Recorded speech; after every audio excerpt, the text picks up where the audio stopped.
Electric electric electric हमारे India में आज इलेक्ट्रिक कार इंडस्ट्री बूम करी है। जिसको देखो वो इलेक्ट्रिक की बातें कर रहा है। आज सभी कंपनियां एक रेस में लगी हुई हैं अपनी ईवीज को लेकर के, चाहे वो महिंद्रा हो, टाटा हो, सुजुकी हो या हुंडई हो। लेकिन यहाँ कुछ सवाल है, क्या इन कार्स को लेना सच में वर्थ इट है? क्या ये कार हमारे लाखों रुपीस की इन्वेस्टमेंट की वैल्यू हमको देती है? और सबसे बड़े दो सवाल, क्या इनका कोई फ्यूचर है और क्या ये कार हमारे इन्वायरमेंट को सच में नुकसान नहीं पहुंचाती है? इन सवालों के जवाब के लिए पहले हमको ये समझना पड़ेगा कि ईवीज बनती कैसे है और क्यों हमारे इंडिया में इतनी जल्दी पॉपुलर हो रही है। एक ईवी और एक नॉर्मल कार में ज्यादा डिफरेंसेस देखने को नहीं मिलते हैं। जो मेन डिफरेंस देखने को मिलता है वो है इंजन। इसको मैं एक एग्जांपल से समझाने की कोशिश करता हूँ। एग्जांपल के लिए टाटा नेक्सॉन लेते हैं। ये कार इलेक्ट्रिक और पेट्रोल दोनों में देखने को मिलती है। दोनों में इंटीरियर और एक्सटीरियर वाइज ज़्यादा डिफरेंस देखने को नहीं मिलते हैं। जो मेन डिफरेंस देखने को मिलता है वो है इनका इंजन। सिंपल लैंग्वेज में कहूँ तो कंबशन इंजन की जगह तो आती है इलेक्ट्रिक मोटर और पेट्रोल या डीजल की जगह यूज होती है इलेक्ट्रिसिटी, जो कि बैटरी के अंदर स्टोर होती है। लेकिन हमारे इंडिया में ईवीज कार इतना पॉपुलर हो क्यों रही है? इसका कोई तो कारण होगा। तो गवर्नमेंट ऑफ इंडिया ईवीज को प्रमोट कर रही है, कुछ छूट दे रही है, टैक्सेस के अंदर सब्सिडीज दे रही है। इसके साथ जो कार मैन्युफैक्चरर्स हैं उनको भी कुछ पॉलिसीज के जरिए बेनिफिट दे रही है ताकि वे अपने ईवी प्रोडक्शन को और बढ़ा सकें।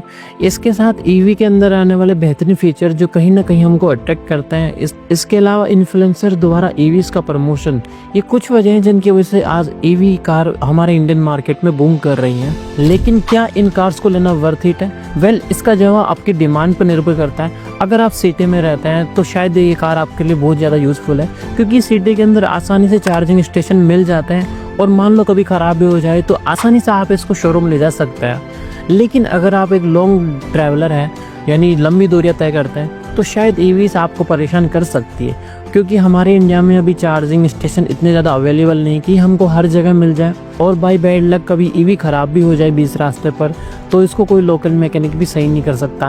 तो इसके लिए आपको वापस इसको शोरूम में लाना पड़ेगा और आप ऐसा तो बिल्कुल नहीं चाहेंगे कि आप बीच रास्ते पर घंटों खड़ा हो। हमारा सेकंड क्वेश्चन था कि क्या ये कार्स हमारे लाखों रुपए की इन्वेस्टमेंट की वैल्यू हमको देती है? फिलहाल एक ईवी एक पेट्रोल कार की तुलना में काफ़ी महंगी है। एग्जाम्पल के लिए टाटा नेक्सॉन लेते हैं। टाटा नेक्सॉन पेट्रोल में शुरू होती 8 लाख से, जबकि एक ईवी नेक्सॉन होती है वो शुरू होती है 12,50,000 से। सो ईवी सभी काफ़ी महंगी हैं। साथ में हमको अगर फास्ट चार्ज चाहिए तो उसके लिए पैसा एक्स्ट्रा देना पड़ता है। और मान लो अगर आप इतने सारे पैसे खर्च करके ईवी ले लेते हैं और आपको 2 से 3 साल चलाने के बाद इसको बेचने का मन करता है, तो इसका सेकंड हैंड मार्केट भी अभी इतना ज़्यादा अच्छा नहीं है, क्योंकि सेकंड हैंड ईवीज पर लोगों का ट्रस्ट अभी कम है किसी पेट्रोल या डीजल कार की तुलना में। एक ईवी की कीमत किसी फ़ोन या लैपटॉप की तरह गिरती है।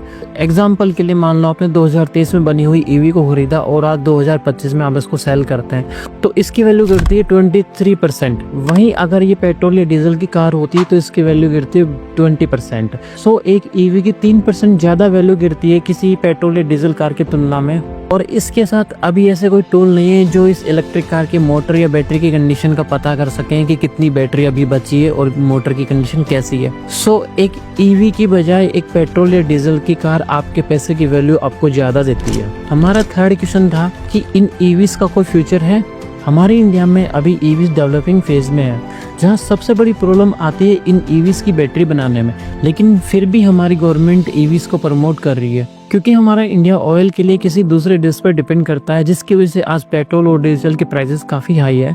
और इंडिया हमेशा के लिए तो किसी दूसरे देश पर डिपेंड नहीं रह सकता, तो कभी ना कभी इसका कोई अल्टरनेटिव तो निकालना पड़ता। सो प्रेजेंट टाइम में इनका अल्टरनेटिव निकल कर आई है ईवीज, जो काफ़ी हद तक हमारी रिक्वायरमेंट को फुलफिल भी कर रही है। आप इन चार्ट्स को देखिए। इन चार्ट्स को देखकर आपको एक रो आइडिया लग जाएगा कि ईवीज का फ्यूचर है या नहीं।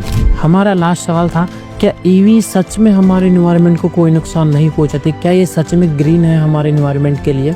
वेल, इस सवाल के जवाब के लिए हमें पहले ईवीज के प्रोडक्शन को समझना पड़ेगा। एक ईवी कार में सबसे इम्पोर्टेंट पार्ट जो है वो है उसकी बैटरी। और बैटरी बनाने के लिए हमें लिथियम, कोबाल्ट, निकल, एल्यूमिनियम, मैग्नीशियम जैसे एलिमेंट्स की आवश्यकता पड़ती है। अब इन एलिमेंट्स का काम क्या है? तो लिथियम जो है उसका यूज किया जाता है एक बैटरी के कैथोड और एनोड को बनाने में, जबकि कोबाल्ट जो होता है वो बैटरी को थर्मल स्टेबिलिटी, साथ में बैटरी में एनर्जी स्टोरेज का काम करता है। लेकिन कोबाल्ट एक रेयर अर्थ मेटल है, यानी बहुत कम मिलता है, इसलिए उसकी जगह निकल का यूज किया जाता है। अब इन सब एलिमेंट्स को निकालने के लिए माइनिंग की जाती है, और माइनिंग आप सबको पता है कि कितना नुकसान करती है हमारी अर्थ को।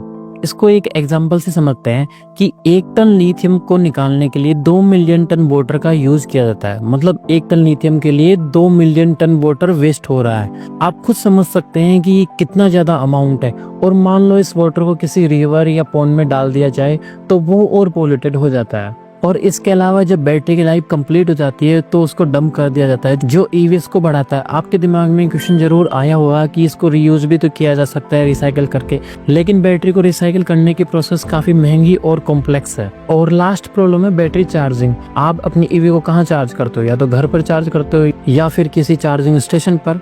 सो इनडायरेक्टली इलेक्ट्रिसिटी की डिमांड बढ़ रही है।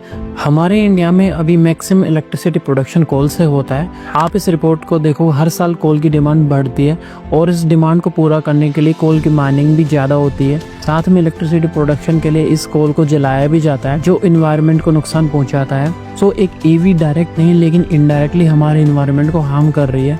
लेकिन अभी हमें ये भूलना भी नहीं चाहिए कि ईवी अभी डेवलपिंग फेज में है। शायद फ्यूचर में कोई ऐसी टेक्नोलॉजी डेवलप हो जाए जो CO2 एमिशन को काफ़ी कम कर दे।